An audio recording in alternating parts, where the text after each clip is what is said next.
சிவாய நம. வணக்கம்.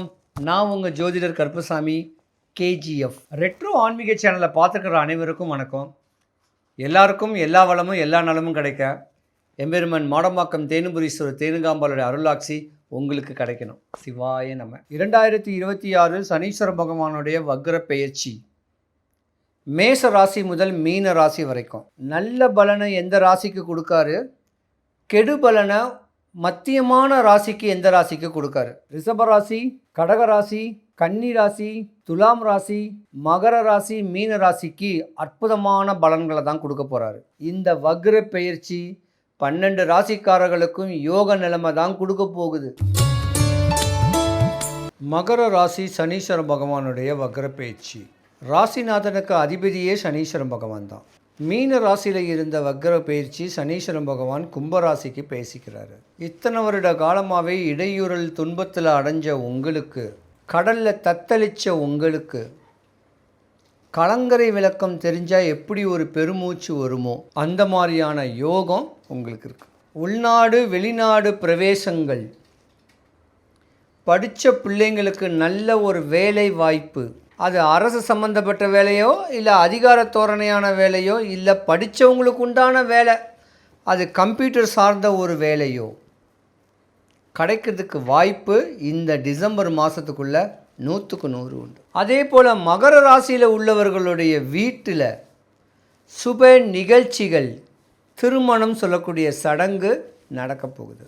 இத்தனை வருட காலமாகவே ஏமாற்றமும் தடுமாற்றமும் அவமானமும் அவப்பேரும் பல வம்பு தும்பு வழக்குகளையும் சந்தித்த உங்களுக்கு சாதகமான நிலைமை வரப்போகுது. ஒரு சில ஜாதகர்கள் கணவன் மனைவிக்குள்ள கருத்து வேறுபாட்டில் பிரிஞ்சவங்களும் ஒன்று சேரக்கூடிய ஒரு வாய்ப்பு நிறையாவே இருக்குது. ஆக மொத்தம் ஒரு 80% நல்ல ஒரு செய்தியை மகர ராசி அன்பர்களுக்கு தான் வரப்போகுது இந்த சனி பகவானுடைய வக்ர பெயர்ச்சி. இருந்திருந்தால் கூட ராசிக்கு 2ஆம் இடத்துல ராகு பகவான் இருக்க வேண்டிய வீட்டில் தான் சனீஸ்வர பகவான் வக்ர பெயர்ச்சி ஆயிருக்காரு. திடீர் தன வரவு, திடீர்னு புதையல், இல்லை லாட்ரி சீட்டில் பல கோடி ரூபாய் அடிக்கக்கூடிய தருணங்கள், காண கிடைக்காத ஒரு பொருள் கிடைச்சா எப்படி ஒரு யோகங்களோ, கடனில் மூழ்கிக்கிட்டு இருந்த உங்களுக்கு ஒரு பெரிய கடன் கொடுத்து இந்த கடனெல்லாம் அடைச்சிரு நான் இருக்கேன்னு சொல்லக்கூடிய அமைப்பில் ஒரு நட்போ உங்களுக்கு அமைய போகுது. இதுக்கு மேலே வாழ்க்கையில் கஷ்டங்கள் இல்லாத ஒரு வாழ்க்கையை தான் வாழ போகிறீங்க. ஆணாக இருந்தாலும் பெண்ணாக இருந்தாலும். ஆணாக இருந்தீங்கன்னா சுகபோகின்னு சொல்லுவேன்.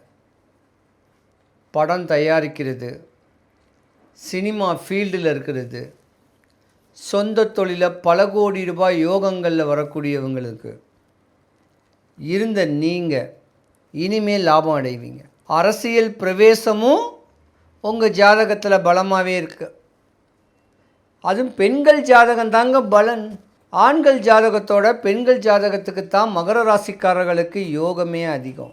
உங்களுக்கும் ஒரு கட்ட காலத்தில் சனீஸ்வர பகவானுடைய திசை வந்துட்டு போகும். அந்த திசை நடக்கும்போது உங்களுக்கு யோகம்தான்.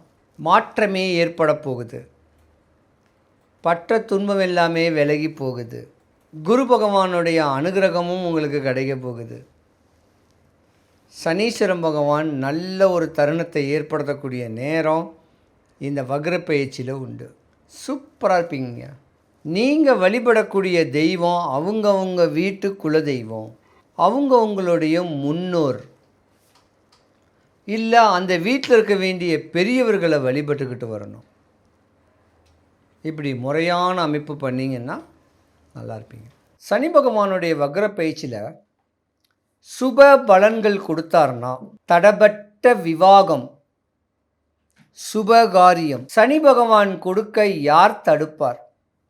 மண்ணு, பொண்ணு, மாலை, மாளிகை, வண்டி, வாகனம், நல்ல துணிமணி, முக மலர்ச்சி, ஃபேஸ் வேல்யூ, சமூகத்தில் ஒரு அந்தஸ்து, ஒரு நாட்டாமை போல, அது கோயிலுக்கோ உங்களுடைய ஊருக்கோ ஒரு உயர்ந்த பதவிகளை ஏற்படுத்தி கொடுக்கக்கூடிய தருணத்தை ஏற்படுத்தி கொடுப்பார். காசு பணத்துக்கெல்லாம் குறை வராது.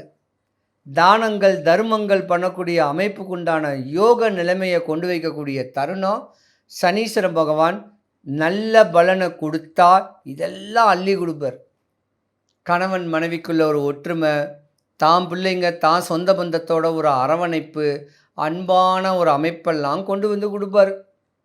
ஆனால் சனீஸ்வர பகவான் கெடு பலனை கொடுத்தாருன்னா நாடி நரம்புகளில் பிரச்சனை, காது வலி, பல்லு வலி, எலும்புகளில் தேய்மானம், கணையும் பிரச்சனை, அஜீரண கோளாறு, எழுந்து நடக்க முடியாத அளவுக்கு இடையூறுகளை காலுக்கோ கையுக்கோ கொடுப்பார். மனநல பாதிக்கப்பட்டவனுடைய தன்மை ஏற்படக்கூடிய அமைப்புகளும் கொடுப்பார். இன்னும் கெட்டு போயிடுச்சுன்னா விபத்துக்களைத்தான் கொடுப்பார். எலும்பு முறிவுகளை கொடுப்பார். இந்த மாதிரியான தருணத்தை கொடுத்தாலும் பரவாயில்ல. ஆனால் குடும்பத்தை விட்டு விலகி பற்றற்ற நிலையில் தனக்குன்னு வாழக்கூடிய அமைப்பு இல்லாமல் தேவையில்லாத இடையூறுகளை சந்திக்கக்கூடிய தருணத்திலையும் வீணான மன கசப்புகளை கொடுக்கக்கூடிய தருணத்தையும் பல வம்பு தும்பு வழக்குகளை சட்ட சிக்கல்களை கொடுத்து உங்கள் வாழ்க்கையை சின்ன பின்னமாக்கிடுவார். ஒரு மனிதன் போகக்கூடாத இடம் போலீஸ் ஸ்டேஷன், ரெண்டாவது இடம் கோர்ட்டு. இப்படி போலீஸ் ஸ்டேஷனும் கோர்ட்டும் போகிறதுக்கு காரகன் சனீஸ்வர பகவான். வீணான பிரச்சனைகளை உண்டு பண்ணாமல் இருக்க எம்பெருமானுடைய அனுகிரகம் கிடைக்கணும்னு வேண்டிக்கிங்க. தேவையில்லாத இடையூறு இல்லாமல் வாழ்க்கையை சந்தோஷமாக இந்த பிரபஞ்ச விதியோடைய அமைப்புக்கு ஏற்ற மாதிரி நல்லா கொஞ்ச நாள் வாழ்ந்தாலும் நிம்மதியோட ஒரு வாழ்க்கையை வாழக்கூடிய தருணத்தை ஏற்படுத்தி கொடு சாமி அப்படின்னு சனீஸ்வர பகவானை வேண்டிக்கிங்க. கெடுபலன் இல்லாமல் இருக்க தன்னுடைய ஆசைகள் தேவைகள் பூர்த்தி ஆகிறதற்கு இந்த ஒரு சின்ன ஸ்லோகத்தை சொல்லுங்க. 100க்கு 100 தாக்கங்கள் குறைஞ்சு சனீஸ்வர பகவானுடைய பார்வை நல்ல பலனாக அமைஞ்சு உங்கள் ஆசைகள் தேவைகள் எல்லாமே பூர்த்தியாகும். ஸ்லோகத்தை சொல்கிறேன், மனசில் வச்சுக்குங்க, இல்லை எழுதிக்கிங்க. ஒன்பான் கிரகத்துக்குள் ஒன்றாய் மிளிர்கின்ற எங்கள் அண்ணா சனீஸ்வர பகவானே, அன்பால் நான் உன்னை அடிபணிவேன். என்பால் நான் அடைந்த துன்பங்கள் போய் இருள் அகற்றி தூய நலம் திகழ எனக்கு இன்றே தருவாய் அருள். அண்ணா சனீஸ்வர பகவானே போற்றி. இந்த ஸ்லோகத்தை சொன்னீங்கன்னா உச்ச நிலைமை தான் அடைவீங்க. சனீஸ்வர பகவானுடைய வக்ர பேச்சில் தாக்கத்தில் உடையவர்களுக்கு இந்த ஸ்லோகம் ஒரு பெரிய வரப்பிரசாதமாக இருக்கும். சனீஸ்வர பகவானுடைய வக்ர பயிற்சி யாருக்கும் எந்த குறையும் வராமல் எம்பெருமான் சனீஸ்வர பகவானை முறையான வழிபாடுகள் மூலியமாகவே, இல்லை சென்னை பொலிச்செல்லூரில் இருக்க வேண்டிய சனீஸ்வர பகவான் கோயிலுக்கு ஏதாவது ஒரு சனிக்கிழமை சாயந்தரம் எம்பெருமானை பார்த்துக்கிட்டு வாங்க. கோயில் கும்பாபிஷேகம் நடக்குது, இருந்தாலும் பொறுமையாக இருந்து பார்த்துட்டு வந்தீங்கன்னா எந்த குறையும் வராமல் எல்லாருக்கும் சுபிக்ஷம் ஐஸ்வர்யம் கடாட்சியம் கிடைக்க எந்த குறையும் வராமல் இறைவனை நான் பிரார்த்திக்கிறேன். சிவாய நம. எத்தனையோ கோடி ஜென்மாவிலே புண்ணியம் செய்தால்தான் வாய் முருகான்னு சொல்ல வருமா? சிவன், பிரம்மா, மகாவிஷ்ணு, அம்மன், பெருமாள், விநாயகர் நிறைய சொல்கிறீங்கல்ல. ஆனால் இவங்க எல்லாருமே என்ன சொல்லுவோம்? இந்து கடவுள்னு சொல்லுவோம். ஆனால் ஒரே ஒரு கடவுளை மட்டும்தான் தமிழ் கடவுள்னு சொல்கிறோம். இதுலேயே தெரிஞ்சுக்கலாம் முருகருடைய சிறப்பு என்னன்னு. நான் என்னையா தப்பு பண்ணேன்? எனக்கு தெரியல உன்னை பற்றி, அதுக்காக எனக்கு இவ்வளோ பெரிய தண்டனை கொடுத்தியா நீ? ஓன்னு அழறேன். உலகளந்த பெருமாள்னு கேள்விப்பட்டிருக்கேன். யாரை சொல்லுவா? பெருமாளை சொல்லுவார். ஆனால் முருகப்பெருமான் இரண்டாவது முகமாக பூமிக்கும் வானத்திற்கும் காட்சி கொடுக்கக்கூடிய முருகன் இரண்டாவது முகம் வாமதேவ முகம்னு பேரு. உங்களுக்கு ஒரு கஷ்டம் வந்துருச்சு, என்ன பண்ணுவீங்க? முருகன்னா சொல்லுவீங்க, ஐயோ முருகா என்னை எப்போ காப்பாத்துவ? எனக்கு யாசகம் போட்டுட்டு போனாங்க. நான் யாசகம் வாங்க போன இடத்துல உட்கார்ந்தன்னு கூட எனக்கு தெரியாது. அதாவது சொல்லுவாங்க, செவ்வாய் வெறுவாய் அல்ல, முருகனை நினைத்தால், முருகா என்ற ஒத்த சொல்லுக்கு, அந்த ஒத்த மந்திரத்திற்கு அங்கே வருவாய் மட்டுமே இருக்கும். வரம்பில்லாத அருளை தருபவன் முருகன். அப்ப எதிரியான அந்த சூரபதுமனையே தன்னோடு வைத்துக் கொள்ளும் முருகப்பெருமான் நமக்கு எதை தர மாட்டான்?